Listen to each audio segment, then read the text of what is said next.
Bentar ya, suruh fotokopi dulu, ada motor lewat.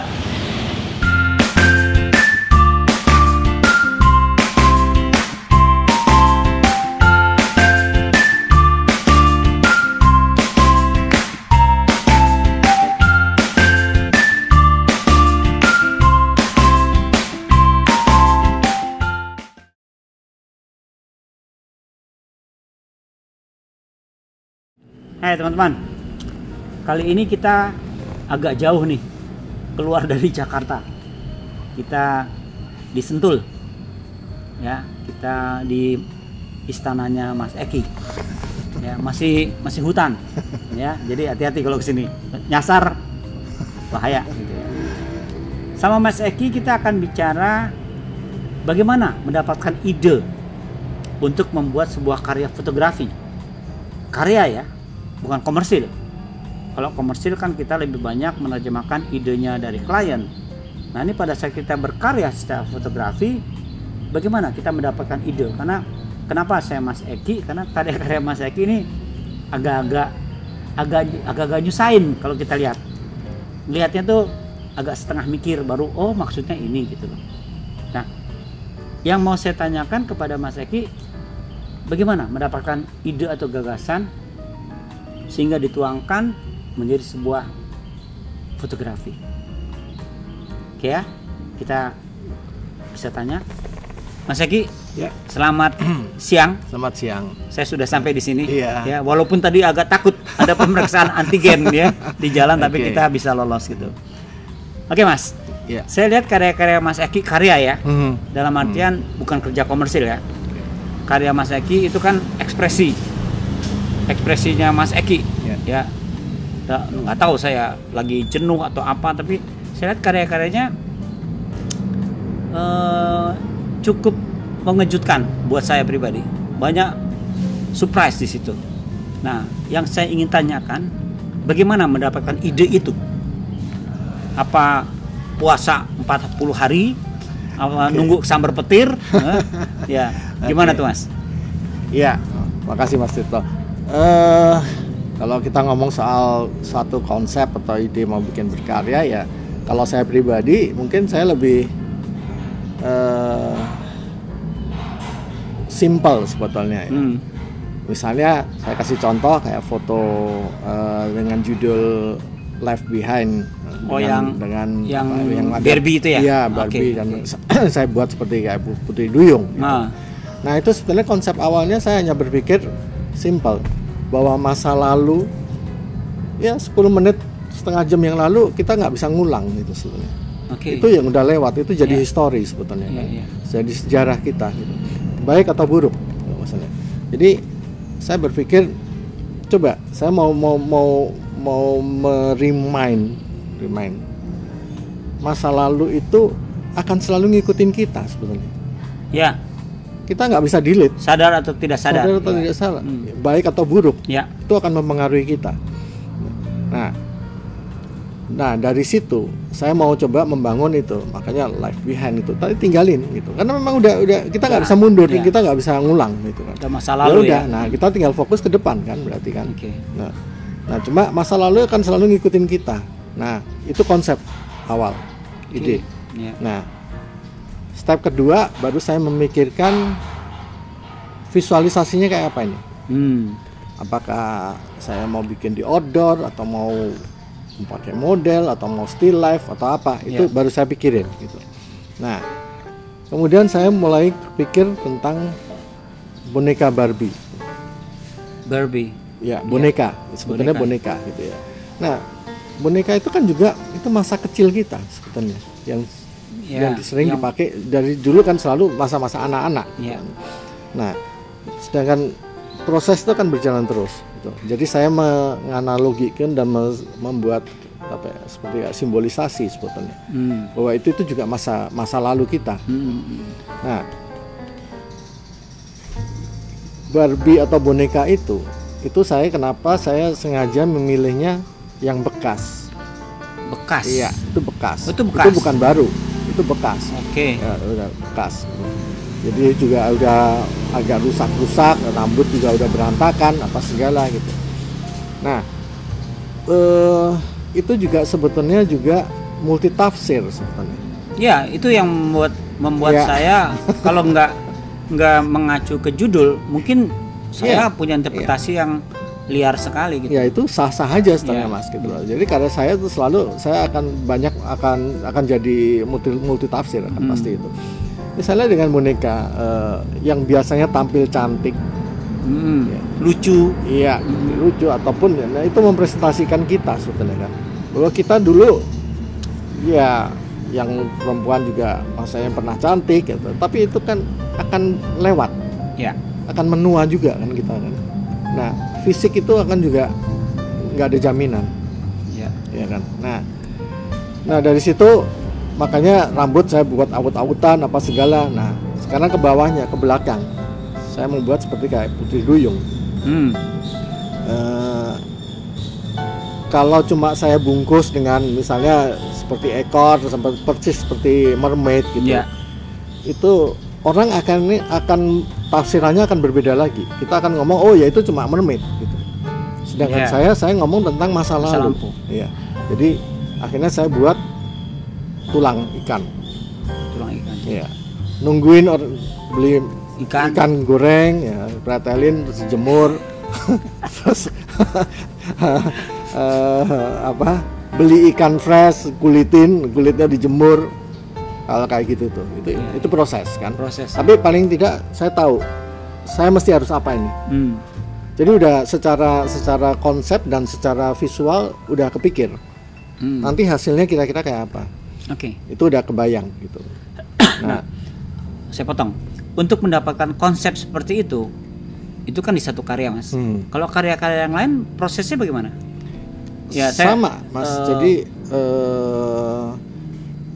apa kita kontemplasi dulu terus kita merenung? Bisa juga begitu atau juga sekilas saya ketemu satu ide yang saya mau bicara apa, topiknya apa gitu. Sekelebat gitu udah gitu aja gitu. Nanti saya mau ngomong ini. Tinggal gitu. kita kembangin. Tinggal kembangin gitu. Apakah itu kan udah mulai cuma breakdown step apanya yang mau kita. Jadi kita harus jeli ya. Melihat situasi apa tanda-tanda segala macam. Mungkin bisa jadi inspirasi gitu. Bisa macam-macam. Ya kan. Contoh yang left behind ini kan juga pasti karena ada sesuatu kan. Terus tiba-tiba wah kepikir nih. Nah tinggal visualisasinya boneka dan tulang. Betul. Nah terus backgroundnya dibikin kayak laut gitu. Saya kebetulan saya juga punya koleksi kerang-kerangan yang lama gitu dan jadi saya pikir ya karena memang itu dunianya kan. Itu dunianya. Jadi atmosfernya saya juga menyesuaikan gitu kan. Cuma pilihannya sekarang apakah itu black and white atau color itu juga harus saya pikirin. Betul. Gitu kan. Saya kecenderungannya ke black and white waktu itu sebetulnya. Biarpun nanti modelnya pasti bisa color bisa BW gitu kan. Tapi kenapa black and white? Karena kembali lagi soul-nya akan berbeda. Kalau color warna tuh kadang-kadang mengganggu. Itu jadi color itu orang pertama kali akan melihat secara visual kemudian terjebak dengan warna itu sendiri. Mereka bilang oke, ini cantik, selesai sampai di situ. Sementara yang kita mau nggak nyampe. Itu. Tapi kalau hitam putih, ya tadi saya sendiri melihatnya jadi ikut berpikir kan. Mau tidak mau, ini maksudnya apa? Benar gitu. Ya teman-teman, nanti kita bisa lihat karyanya Mas Eki dan ada beberapa behind the scene-nya. Ya kita tinggal nunggu kapan dipamerin aja. Ya Mas Eki ya, kapan pameran. Nah, jadi memang ya sekarang gimana memperbanyak apa ya? Kan tidak semua orang dengan mudah terpengaruh dengan lingkungan Mas. Istilahnya melatih kepekaan kita melihat sesuatu dan itu akan menjadi sebuah konsep ya. Itu gimana cara melatihnya Mas? Ya kalau buat saya sendiri sih ya saya banyak baca, saya banyak lihat gitu ya. Apapun lah banyak lihat tapi nggak jadi plagiat ya?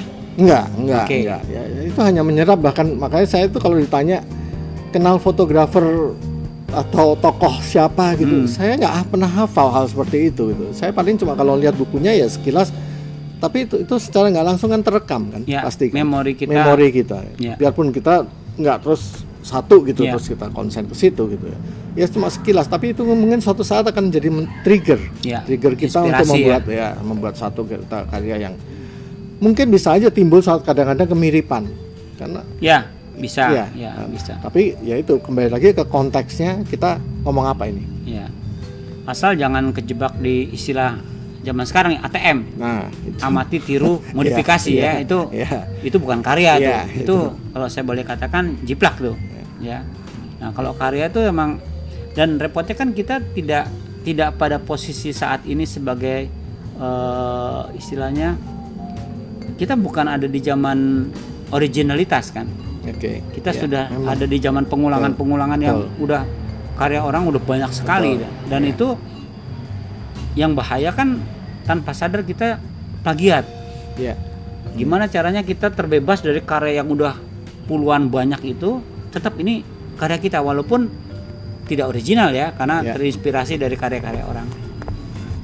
Plagiat, mau jadi plagiat pun juga sebenarnya nggak gampang. Sebentar Mas, nih saya paling kita ngobrol enak-enak, dia tuh darahnya habis lama-lama. Dia pengen ngikut vlog ya? Iya, waduh udah saya bunuh. Oke Mas, jadi plagiat juga tidak gampang. Nggak gampang. Kalau memang benar-benar yang dia lihat, misalnya lightingnya, belum tentu dia juga bisa niru loh. Nggak gampang loh. Untuk mengcopy aja belum tentu gampang gitu. Malah mungkin jadi rusak. Iya, malah bisa aja gitu. Dia mau lebih baik meniru tapi malah jadi rusak. Iya, lebih baik bikin karya sendiri, originalnya cara pikir sendiri. Iya, lebih. Walaupun pas udah jadi kita lihat, tahun sekian pernah ada yang hampir mirip. Ya itu lumrah kok. Iya, betul. Lumrah kok. Dibanding kalau kita sudah niatkan gue pengen tiru Tapi paling tidak si artis ini dia bisa mempertanggungjawabkan apa yang dia buat. Itu Mas. Argumennya dia jelas. Dia harus siap gitu loh. Kadang-kadang enggak, karena saya pernah dengar ada pertanggungan jawab karya. Iya. Ya, pertanggung jawab karya adalah si yang berkarya harus bertanggung jawab kalau ada orang nanya. Nggak bisa ya terserah lo mau anggap ini karya apa, buat saya tuh nggak begitu ya. Bener. Walaupun ada istilah di para seniman asing tuh, ya kalau udah jadi karya itu udah miliknya publish. Iya kan? Tapi kan pertanggung jawabnya ada di yang membuat karya. Gitu. Betul, saya setuju itu. Karena kalau enggak kan, kenapa lukisannya Raden Saleh ada tanda tangannya? Iya, itu karena itu pertanggungjawaban, benar. Berani nggak Raden Saleh nggak tanda tangan? Nggak laku itu. Iya. Gitu. Ya, itu karya ya. Jadi kalau kita berkarya silakan, mau niru kayak mau apa, tapi harus ada argumen. Kenapa gue bikin karya ini? Betul. Dan buat saya pribadi nggak ada salahnya kita bilang, gue terinspirasi sama si A. Itu saya lebih salut lagi kalau ada orang berkarya kayak gitu, gue terinspirasi sama si A gitu. Dibanding dia tidak mengakui tapi orang tahu, lo karya lo. Iya kan, itu lebih karena yang melihat karya kan latar belakangnya macam-macam. Pasti gitu. Ya gitu kira-kira. Jadi susah nggak Mas mendapatkan sebuah inspirasi? Ya susah-susah gampang sih sebenarnya. Iya kan? Nah, soalnya inspirasi itu kan membuat kita produktif atau tidak produktif kan untuk berkarya. Tapi kalau kita sebulan cuma dapat satu inspirasi, berarti sebulan satu. Nah gini, ini kan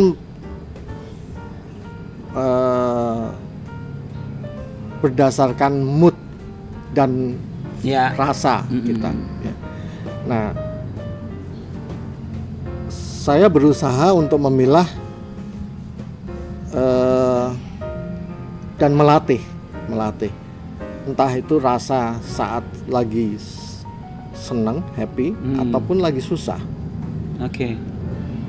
Bisa nggak dalam dua masing-masing kondisi itu bisa tetap berkarya? Wah, itu menarik tuh. Karena hasilnya pasti beda itu. Pasti beda. Ya, sering kita dengar orang kalau happy bisa mendadak jadi penyair, mau jadi iya kan, bisa aja dia bikin puisi yang jatuh cinta apapun gitu kan. Tapi sering juga saat ada yang lagi susah, belum dia bisa stuck. Tapi juga iya kan, stuck benar-benar dia nggak bisa mikir apapun. Nah, itu yang saya coba untuk ini.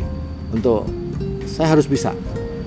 Saya harus coba lihat kalau saya lagi dalam keadaan drop atau lagi benar-benar ini, saya harus coba untuk bisa bikin karya.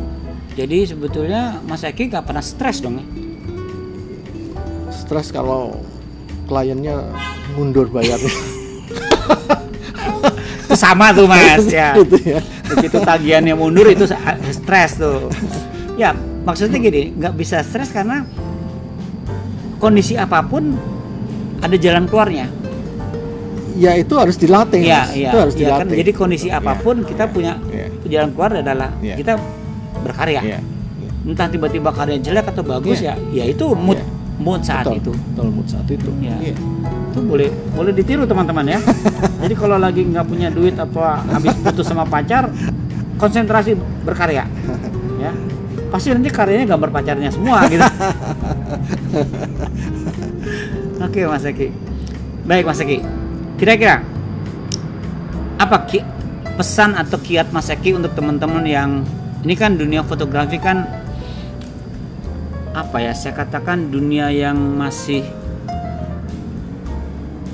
pijakannya dibilang lukis bukan, dibilang film bukan, tapi judulnya fotografos, melukis dengan cahaya. Ya, untuk teman-teman yang ingin berkarya gitu, berkarya ya, dalam artian membuat karya-karya fotografi. Ya, dalam artian bukan pergi motret landscape atau gitu, karya juga, tapi tadi ada konsep di kepala kita tuangkan, lalu kita atur lightingnya sedemikian rupa jadi sebuah karya. Apa pesannya Mas Eki? Iya, gini, kita mesti harus bisa tahu ranah kita di mana dulu. Oke. Kita mau menempatkan posisi kita di taking picture atau making picture? Ya, itu dulu ya. Itu kayaknya dua kata yang apa ya, selalu kita dengar tapi maknanya gimana sih gitu loh. Ya, itu. Jadi kalau memang dia konsentrasinya di taking picture, ya udah jalanin lah, bisa macam-macam kan, mulai dari landscape, street photo, makro dan macam-macamnya. Gitu. Taking picture. Iya, taking picture gitu. Tapi begitu kita mau masuk ke ranah making picture, kita lebih penekanannya ke konsep. Konsepnya. Kontennya apa nih, kita mau ngomong apa gitu, kita apa yang kita mau ceritakan gitu kan, dan itu benar-benar kita set up, kita prepare, dan itu benar-benar harus step-stepnya harus jelas, dan lighting juga akan sangat karena penting. Fotografi ya. Betul. Kita udah set bagus, konsepnya bagus, lightingnya mislek. Nah itu sering saya lihat banyak sekarang gitu. Banyak kadang-kadang konsepnya sangat bagus tapi eksekusinya. Jadi tetap harus melewati fase menguasai basic teknik fotografi. Pasti, itu baru kita bisa membuat karya ya. Karena konsep yang kita tuangkan dalam bentuk istilahnya model, kalau basic fotografinya teknik tidak siap, nggak nyampe nanti. Nah itu kalau di ranah seni lukis ya mungkin kita nggak bisa mendadak jadi pelukis abstrak kalau nggak menguasain naturalis, realisnya itu kuat sekali. Gambar bentuk dan macam-macam itu benar-benar dia udah kuasain semuanya. Itu sama semua kan, seperti di fotografi juga gitu kan, nggak bisa kita mau bereksperimen apa tapi penguasaan basic fotografinya nggak ngerti, basic lighting nggak ngerti gitu ya. Oh ya, Mas Eki ada basic seni rupa dulunya mungkin? Iya, sempet belajar di graphic design. Graphic design di Jakarta? Di Trisakti. Tapi nggak selesai. Nggak selesai. Deo. Saya lanjutin khusus ke fotografinya. Saya ambil ke fotografi. Konsentrasi fotografi. Oke teman-teman, ya cukup jelas ya. Jadi ide konsep untuk membuat sebuah karya itu sangat diperlukan. Dan jangan lupa kalau main di fotografi, fase tadi teknik fotografinya harus dikuasai dulu. Pemahaman lensa, cahaya. Ya, jadi nggak, ya maaf nih, jadi nggak asal asik-asik aja gitu loh. sayang kalau konsepnya sudah bagus ya Mas ya. Iya. Eksekusinya kurang bagus atau tidak dikuasai, nanti jadinya ya nggak sampai apa yang mau diceritakan. Oke teman-teman, kita lihat nanti satu karya Mas Eki, apa judulnya Mas? Left Behind. Left Behind. Ya. Itu ngabisin ikan sekilo untuk diambil tulangnya doang, ya. Oke Mas Eki ya. Oke. Terima kasih banyak loh sudah Makasih, dikasih sama-sama. kesempatan Iya. ngobrol, dan ya rasa penasaran saya udah terbayar gitu ya. Oke. Moga-moga teman-teman nanti kalau lihat karyanya juga penasaran, terus mendengar penjelasan ini terbayar. Oke teman-teman, Mas Eki, Oke. terima kasih banyak. Sama-sama. Jangan lupa ya teman-teman, subscribe. Nah itu kata akhir dari seorang vlogger. Jangan lupa subscribe. Gitu. Oke, terima kasih.